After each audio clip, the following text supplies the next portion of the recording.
Okay, thanks everyone. Welcome to Ocean Nexus webinar, or we call it Ocean Equity webinar. This event, first of all, presented by the Nippon Foundation Ocean Nexus, or we can say Nippon Foundation and Ocean Nexus. And six, thank you.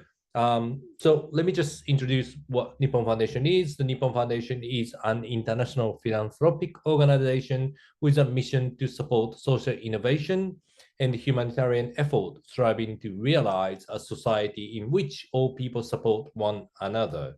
Ocean Nexus is fully funded by Nippon Foundation, and we have central hub in University of Rhode Island, smallest state in USA. It's sort of like outskirts of Boston, and known as the Ocean State. We formerly had a hub in Washington State in Seattle, and but as I moved from Washington State to Rhode Island, Ocean Nexus moved the hub. But essentially, Ocean Nexus is a global network of pretty much scholars and practitioners who conduct kind of like ocean-focused research with really considering ocean equity or social equity at the sea from critical lens.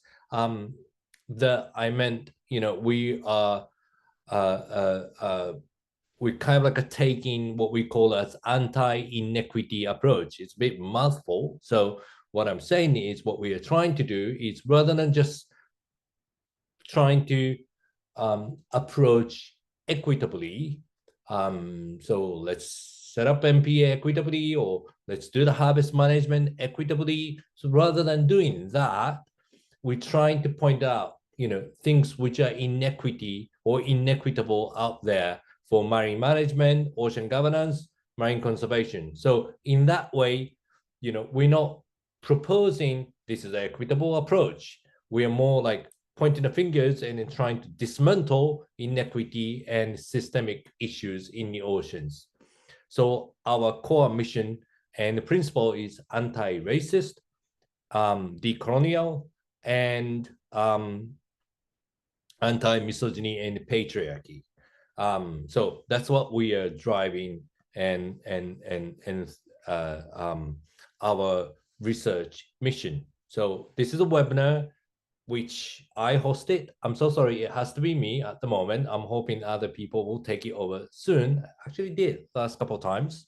And talk about the things which is either research came out of Ocean Nexus or research some of our network people actually did and highlight it, or talk about the things which everybody kind of like have a question, but we just really haven't had the chance to really talk about it in a critical lens. So I bring a expert and colleagues, and we just have a conversation and then ask those experts to speak about the things which everybody may not be, everybody is interested in, and we think it's very important for social equity at the sea.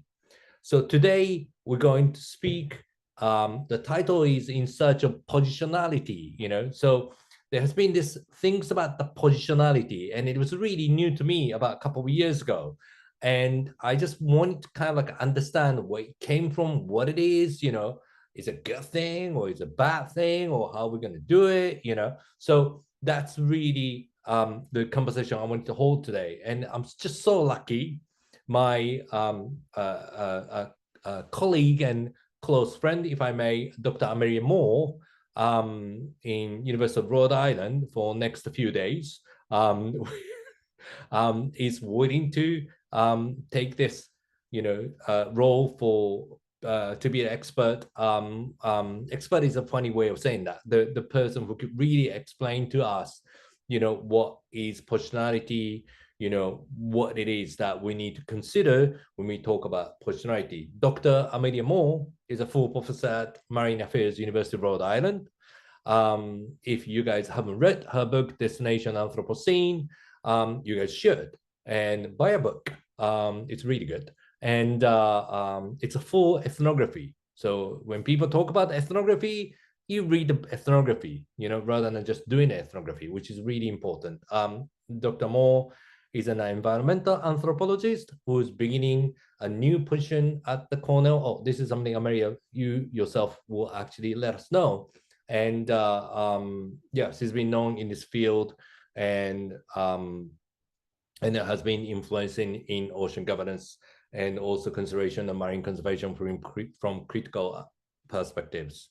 So, Amelia, thank you very much for joining us. You have, how many days you left at University of Rhode Island, sadly?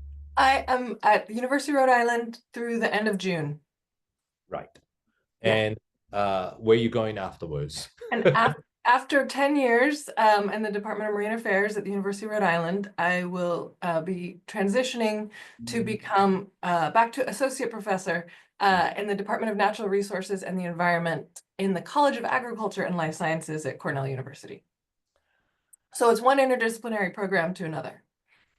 Well, that's great. It's a sad, well, it's not really sad. I mean, you're going to continue working with us, and it's wonderful that you are embarking upon, new place. And surely the Cornell has a very different, intellectual environment, and which, I would love to tap in. So, yeah, and it's great. Ocean Nexus now can connect with Cornell through you. So, congratulations. And thank you. Yeah, it's not goodbye.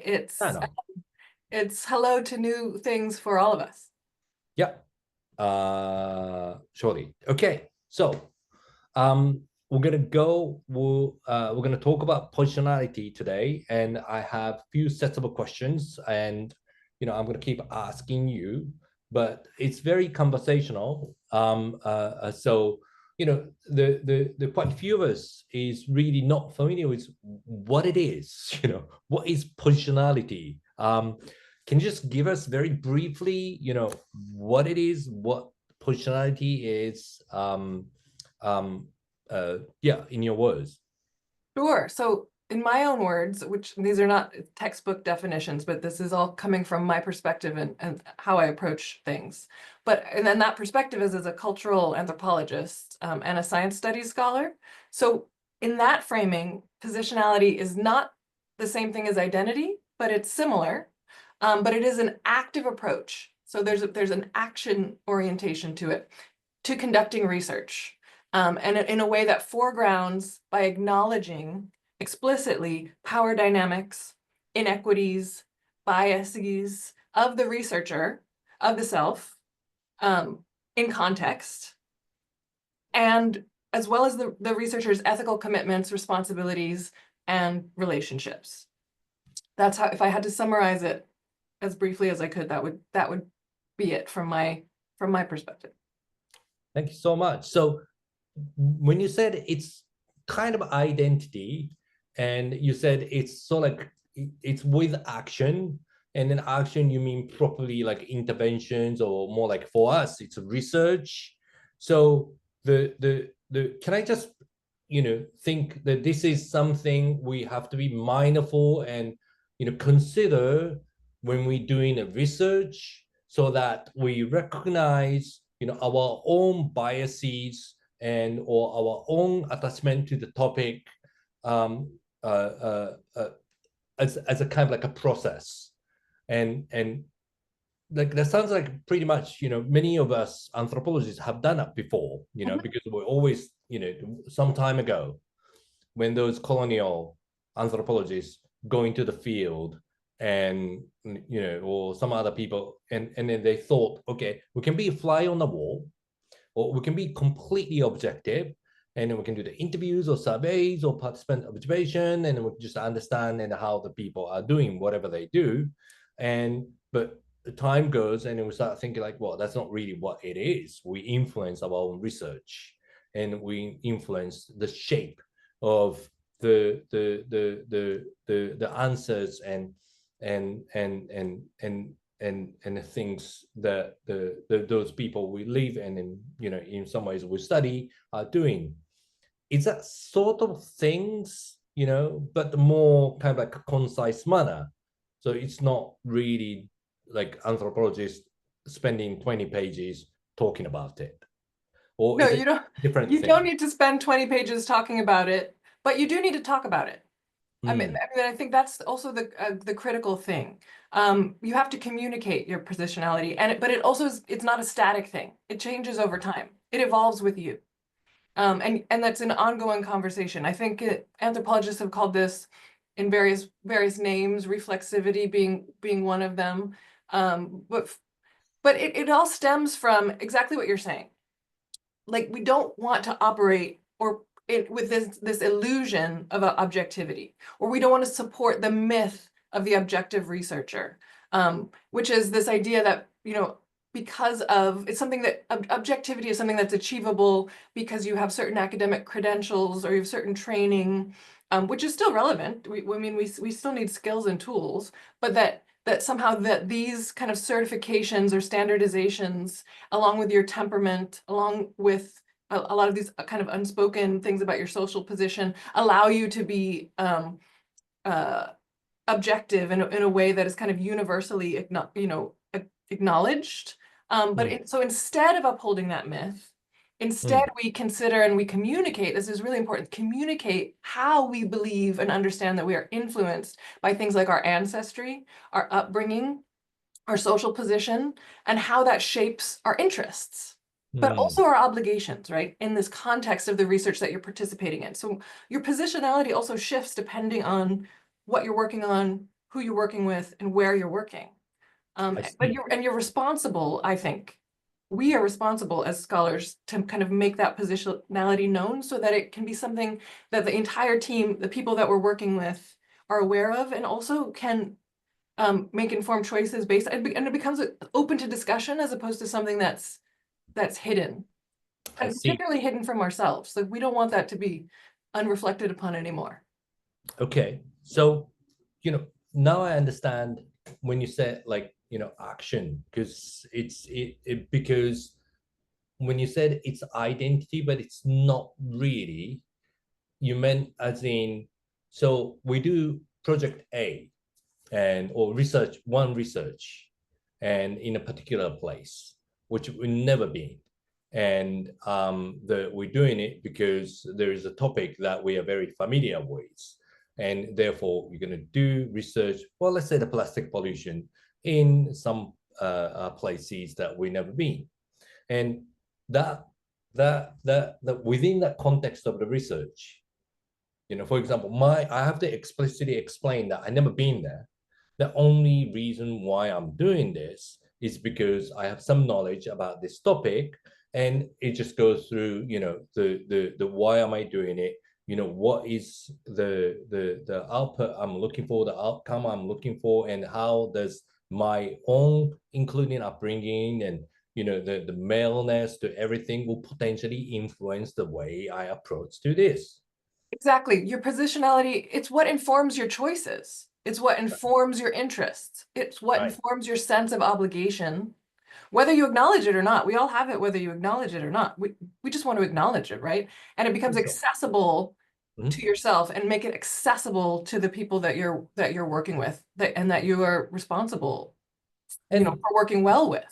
Right. And then again, if I'm going to do other, when I'm doing other project, well, let's say Japanese fisheries, my positionality is completely different. It could be, yeah, it could be. And so the positionality shift because it is our kind of like position or identity that we wanted to explicitly consider for ourselves, and also to communicate rather than hidden, and to the subject and then team and everyone, right? Exactly. Yeah. So for example, if I'm working here in New England, in Rhode Island, not a province of Boston, by the way, Rhode Islanders would never agree to that. But if I'm working here, then I think about my positionality in the context of the United States and the United States history, and the history of the colonization of the region, and how New England is colonized differently, but also how I come to live here. My background as a kind of confusingly, ambiguously racialized person, in terms of kind of my social manifestation, and how I am racialized, but also what I know about my own ancestry, my biracial self, my African American lineage, me being raised in the Pacific Northwest in predominantly white setting, with highly educated parents, and all of these kinds of things. I mean, I won't go on and on and on about it, but these are things I've thought about quite a bit.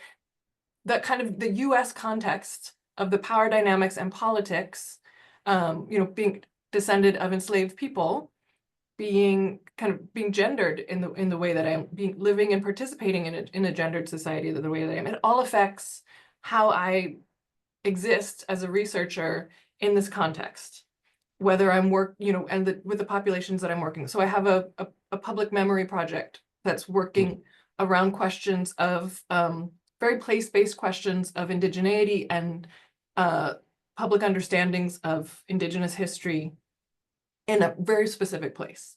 And I have to think about my own positionality as somebody who has a very privileged identity, a very privileged background, a settler background, but also a marginalized background. But also, I was raised in such a way in an Indigenous place with their unrecognized Duwamish people, but that was not part of my upbringing. That was not part of my education. That was not a substantive part of what anybody I ever knew growing up talked about.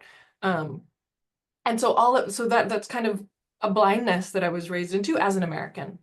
And all of that kind of helps me understanding that, acknowledging that, thinking about how that shaped my youth and kind of set up my goals and desires for my adult life, the strengths that come from that, but also the weaknesses and blindnesses that come from that allows me to then engage in this project in a way where I can better articulate and understand and engage in the strengths and weaknesses in the particular place that I'm working in now. Does that make sense? Yeah, no, it does make sense. But for some people, perhaps, okay, well, I'm doing fisheries management. My essential work is going to this community and understand their fishing and understand maybe it's sort of like a ecosystem and potentially biomass of the fish and all sorts of things, and then come up with good policy or management structure. So that's not, do I have to talk about myself that much, or think about myself that much if I'm doing it? How much is a positionality do I have to talk about and think about? Because I feel I'm essentially the scientist.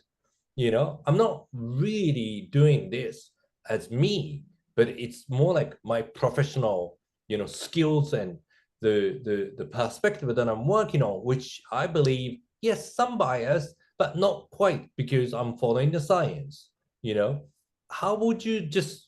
Yeah, I mean, we also think about our disciplinary positions. I mean, that's a big part of it too. Anthropology comes with a lot of what was once, I think, very underexamined assumptions about understanding the other. I mean, and we were really working, and our research questions, the places that the anthropologists work, they were coming from Europe, the US, from what we would think of the West, and they were functionally operating as arms of imperialism, working in the global South, and with that was, they were really trying to deeply investigate, and be very true to their science, understanding the ways in which the other, and in that process helped to invent a notion of the other, like engage with the world, and how other people think, kind of multiplicities of reality, but by not examining how they were operating as arms of imperialism and extractivism, they were kind of complicit in those things. And it took, I think, a lot of time. It took a lot of critical scholarship, critical reflection, feminist interventions, decolonial interventions from Indigenous scholars, particularly Black scholars, to draw attention to this. And so that is if you're a fisheries scientist, yes, there's a history to your discipline that is also part, I think, of our responsibility for understanding then, you know, what legacies we carry with us, part of our positionality that also comes through our fields. So I think that's a very good point. I see. So it's really identity, both personal and potentially scholarly. Yeah, professional, personal and professional. Yeah. Right, right. It's very interesting because the scholar Mari Matsuda, who's intersectionality, talks about it, quite a bit.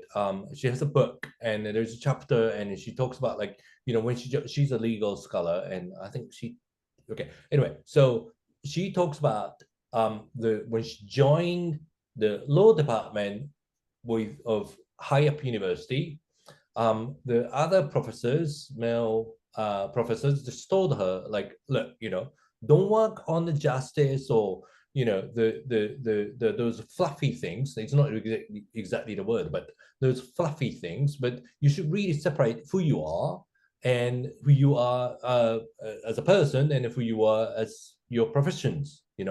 Work on the concrete and scholarly things. Don't mix your identity and your profession. But your argument is the profession itself has had the social historical context which actually shaped the discipline itself.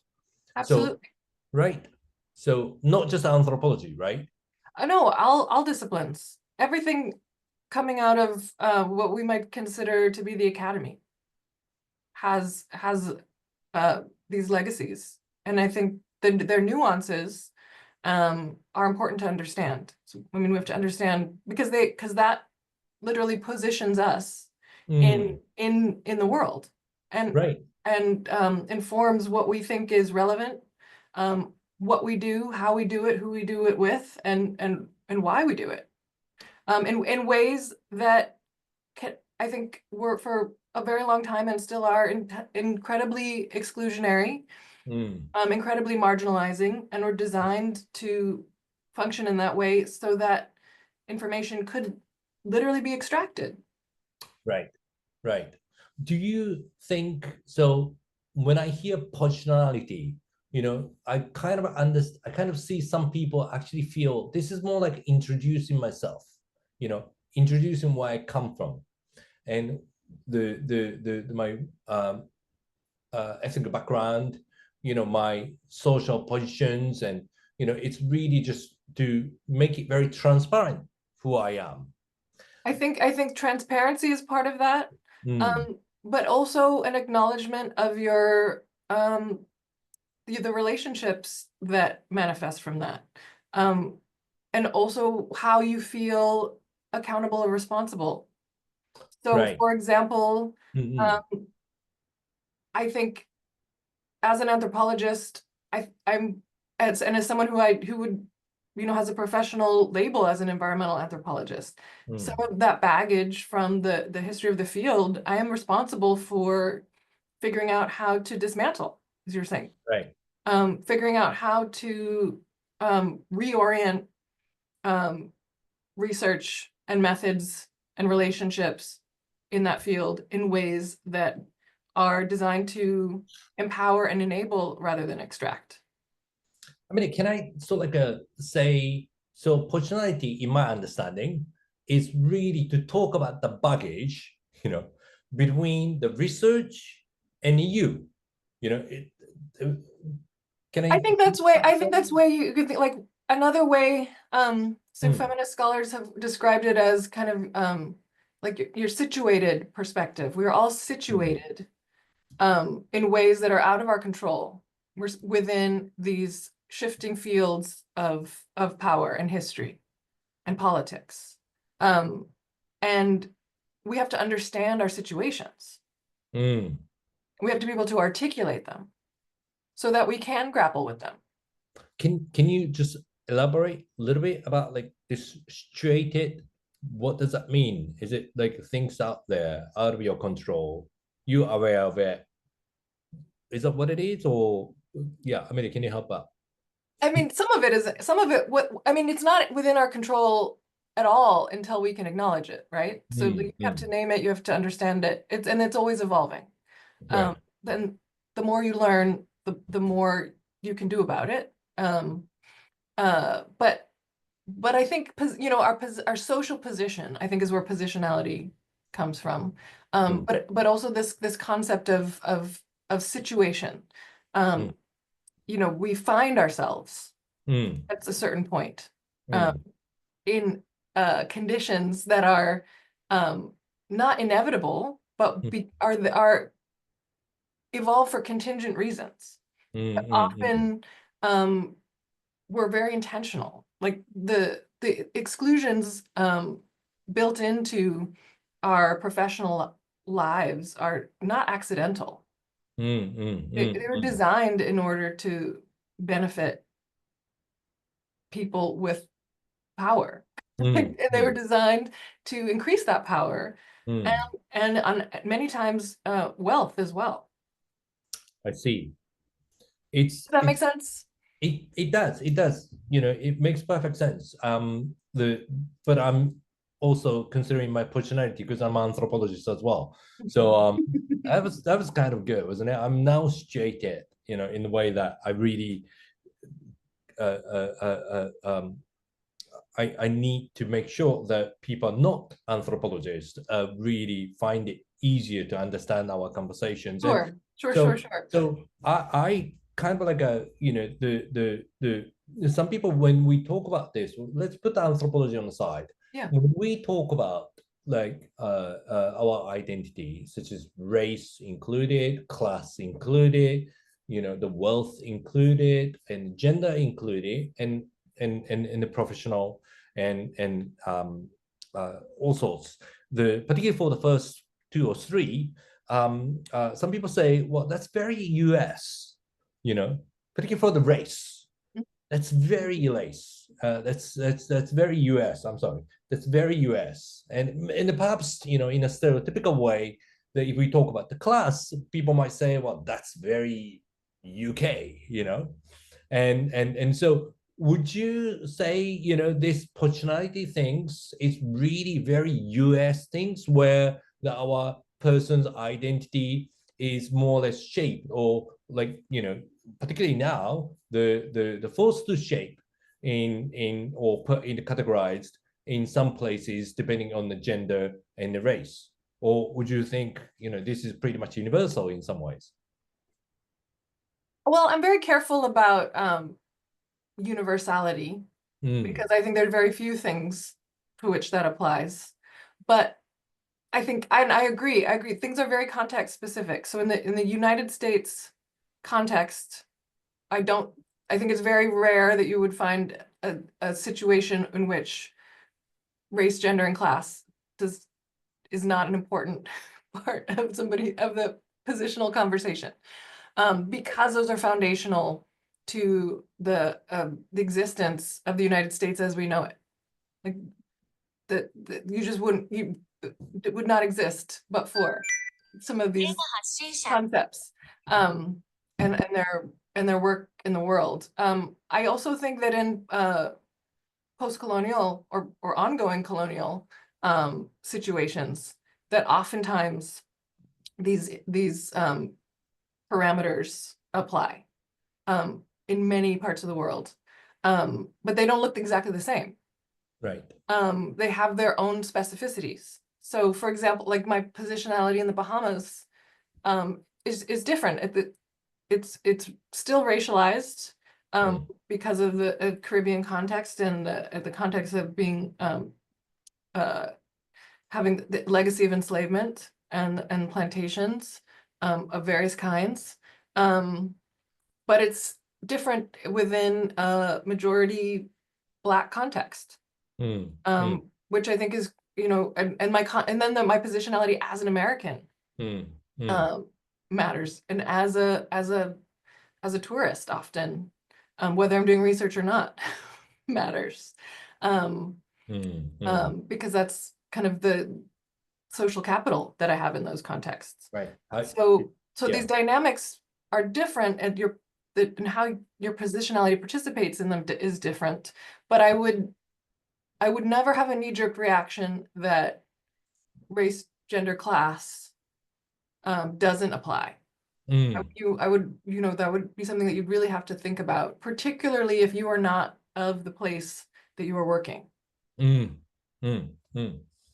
which is, still kind of that legacy of colonialism that most people doing research around the world on from particular fields, anthropology just being one of them, tend to not be of the place that they're working.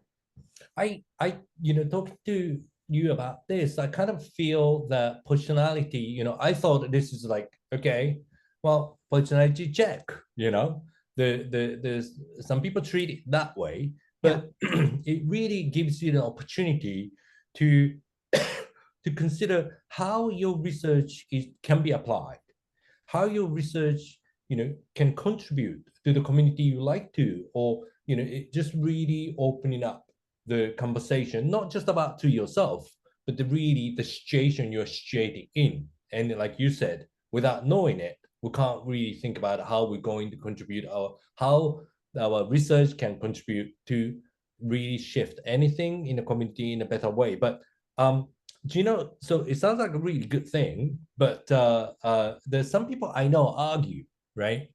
It's really like, it almost, positionality almost gives you an impression like who you are in terms of gender, race, and class, really gives you kind of like a credit, you know, to study or to be a voice of some of the people, some of the subject or some of the people, does that really apply? Or, the I'm sure you say no, but can you kind of like answer, to those criticism about positionality? And then maybe part of it is true, the way people actually use it.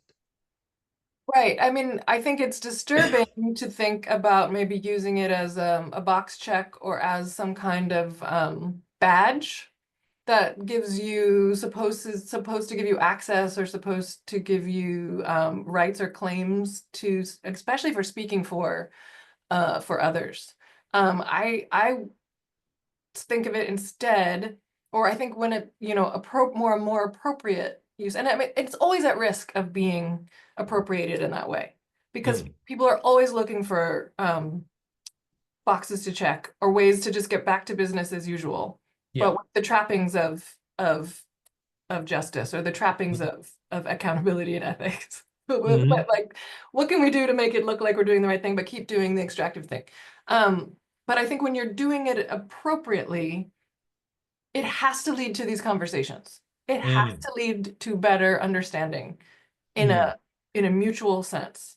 And sometimes that's in a communal sense, depending on the situation.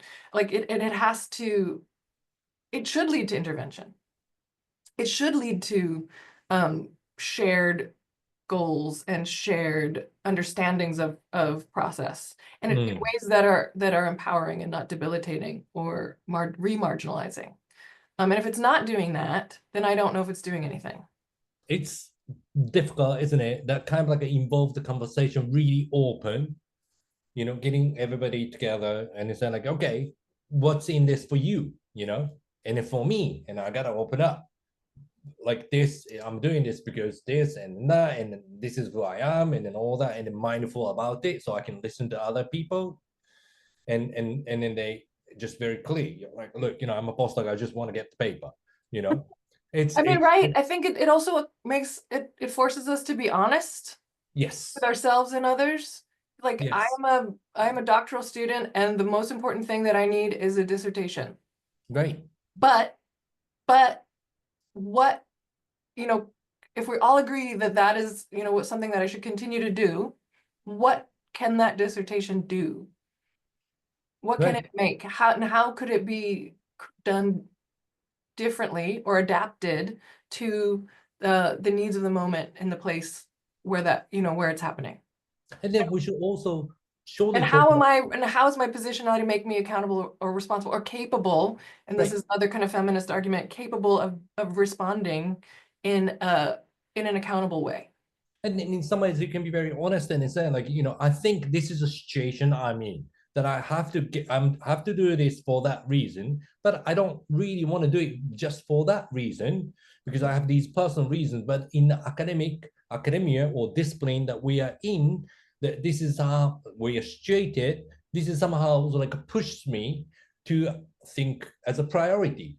Then we can just share. There must be something wrong with that. There must be some ways that we can actually approach it a bit differently as a group or as a community. That is really perhaps the conversation we can really have with Right. this positionality, under the title of the positionality. Not, I'm really fond of it, but so that's really it is. And then last things, I always wanted to ask, and then there's this conversation about the parachute scientist sort of things. And sometimes I understand the reality of the parachute scientist, which is like bluntly shocking. They just go in and collect it and come back. I'm like, whoa, really? But they do.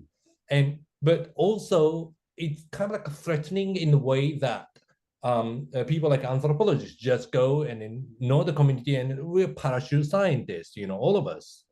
And also we kind of be resentful for those long time working, engaging professors or good funding professors or could be covered up by some organization professors with connection to the community and the government. It be a gatekeeper because they have a power. They're respected by the community. They're respected by, outside the community. So, people will always say, oh, so and so do it really well. They help the community and all that sort of things. But that's like, to me, that is more parachute scientist. But yet conversation is always like, parachute science shouldn't be, you got to work with the community, but it seems sometimes quite superficial to me. Does it like, Well, yeah, I mean, I think parachute science in the traditional way, which is serving the interests of the scientist and the institution of the scientist and the disciplinary field, it's permissible if in that context, because the scientist understands themselves as extracting information from different places in the world about a particular question that is supposedly speaking to a universal good, basic research, a public good, doing good science. And in that logic, it has made sense for a very long time. But that obscures all of these generations and centuries of this supremacy and this colonialism and these imperial assumptions about who has the right to produce knowledge and to benefit from it directly and materially, and who exists to be extracted from to produce these things that are help produce this knowledge that is supposedly good for everyone. And that really punches holes in that logic of right. what is the good here. And I think there's always going to be people traveling for research. But I think do communities and places and parts of the world that have been extracted from and marginalized in this way, like how do we reframe it so that the purpose of the work is for them? The purpose of the work stays there. The purpose of the work is, we might actually still be visiting for the first time, and we might not plan to relocate our whole lives there. But are we participating in something that is meaningful and long-going, and long-term and ongoing, and that will have a future that we are contributing to that is embedded there and directed from those places for those? What if we just want to go there one time? Who are you working with there? Yeah. And how do you know? And how do you know what the dynamics are? You have to do your research. You have to know your relationships. You have to connect in ethical ways. So I think it's still possible to go somewhere one time, but only if people there want you to do that. If you're benefit, if there's benefit to them for you being there, why do they want you? In some places where I visited and enjoyed the community and went on a boat and then doing a fishing with them, I'm not so sure that if they wanted me to be there or not. But probably not. I've been in that position too. I've been in, we impose ourselves. Right. But how do we organize that differently?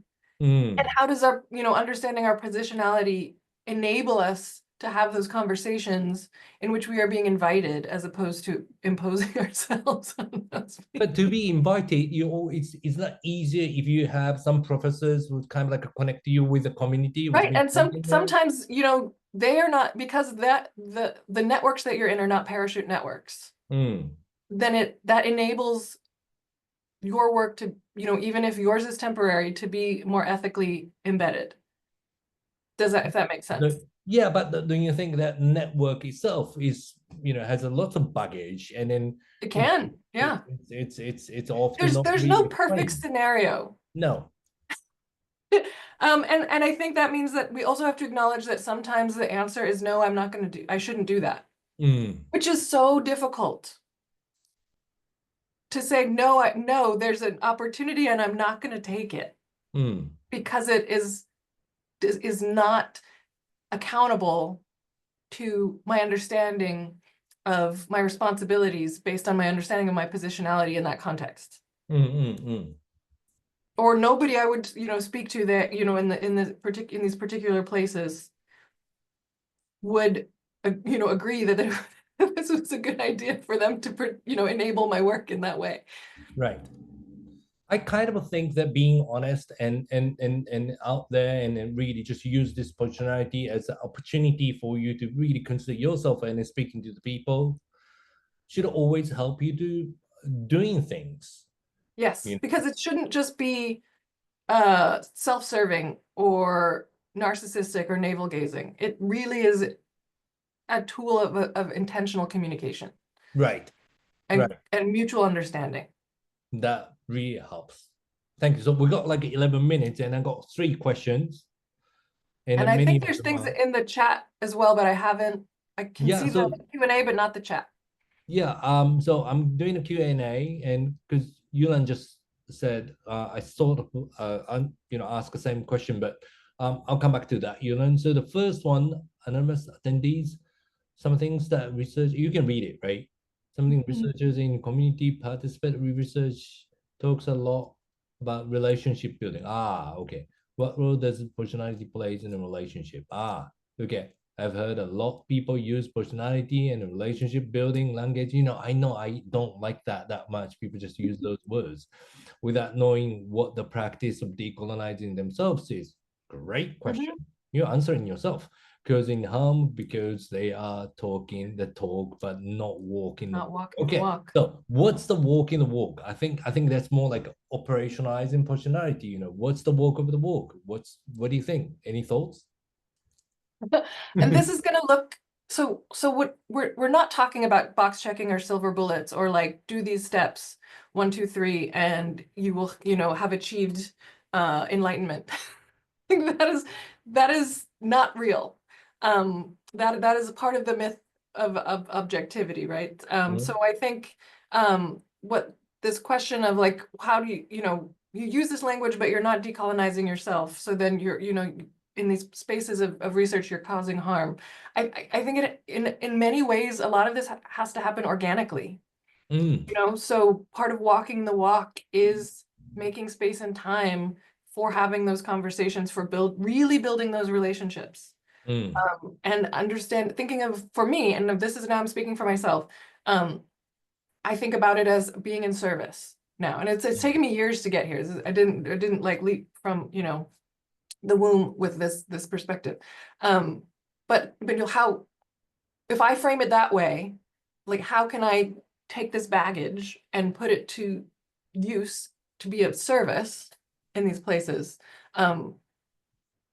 What comes out of the conversations then? What different things come out of conversations? What different research questions? What different methodologies? What different timescales? What different funders? What different products? And more, I'm sure. Yeah, I mean, it might. So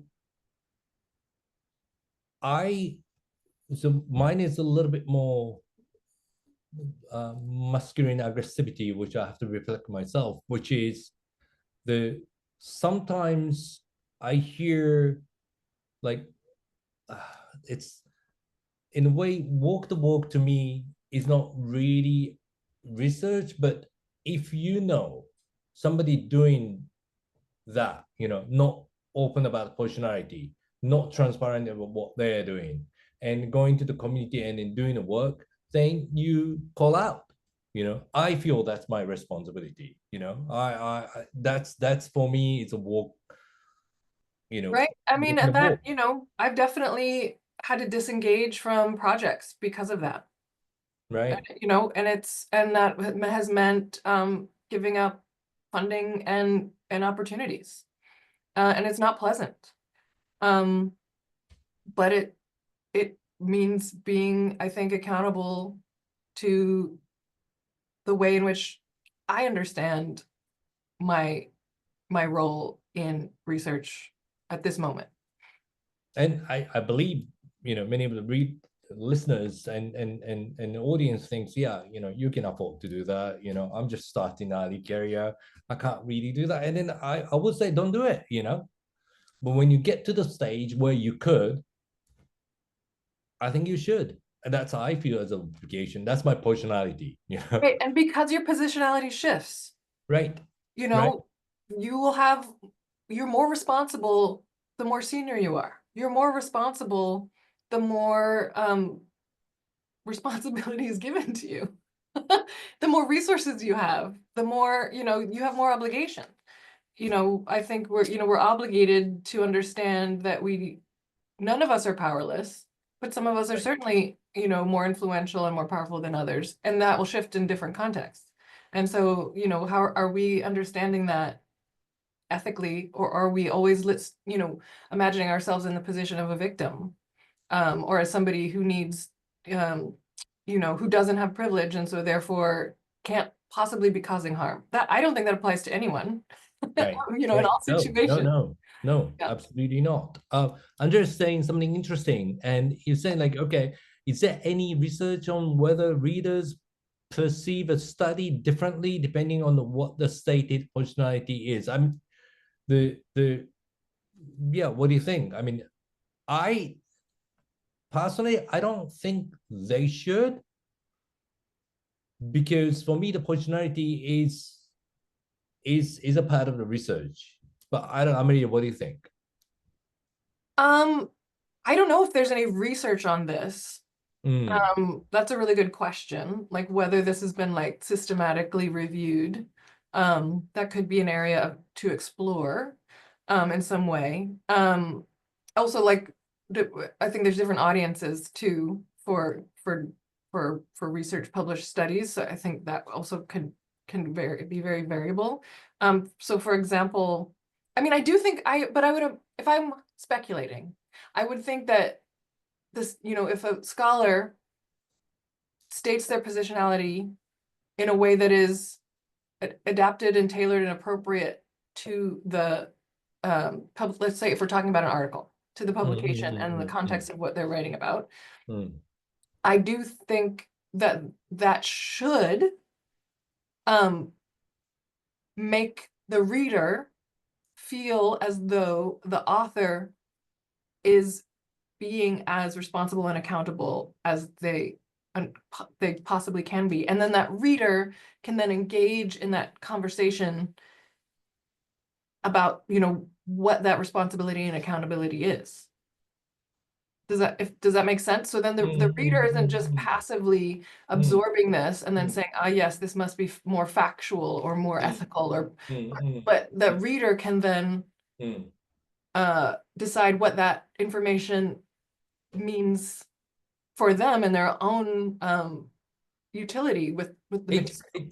it's quite intersubjective in a way. The Yeah. authors, when they state positionality, rather than state, you know, I'm a male, Japanese, the getting old, you know, all that sort of thing, and that's not really positionality. Stating those are not positionality. No, that's not enough in and of That's itself. not. Yeah. So what?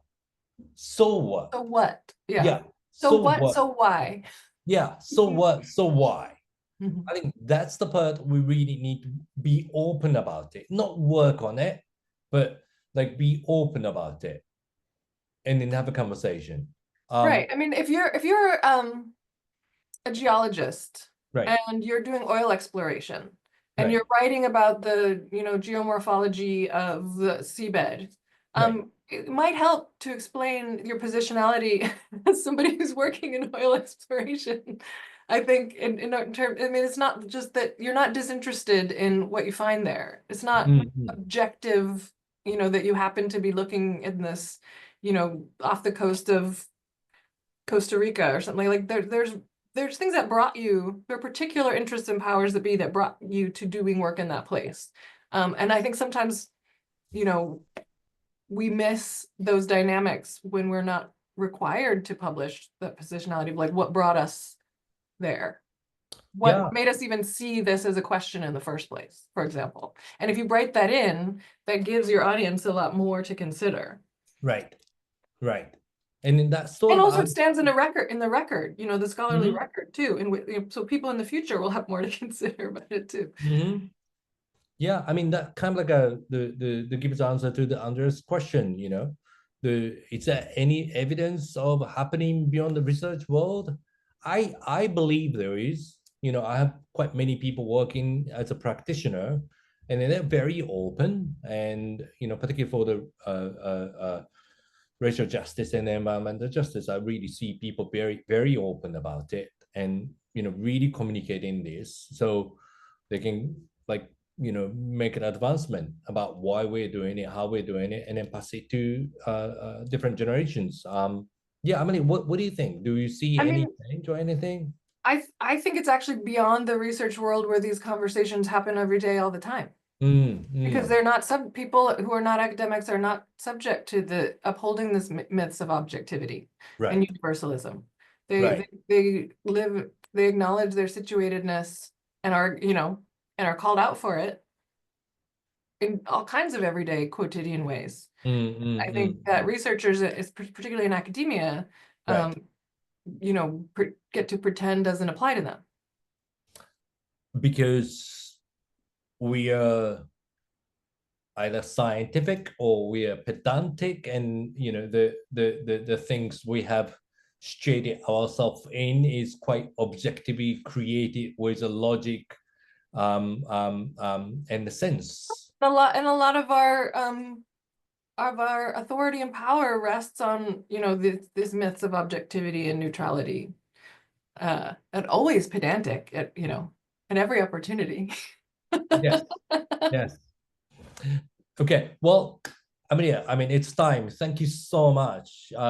This is a very ongoing conversation, and surely some of you guys in the audience really wanting to know, so how can I operationalize it? How many words do I have to spend on my positionality? Is there any guideline in a guidebook? And then that's exactly what we are arguing against it.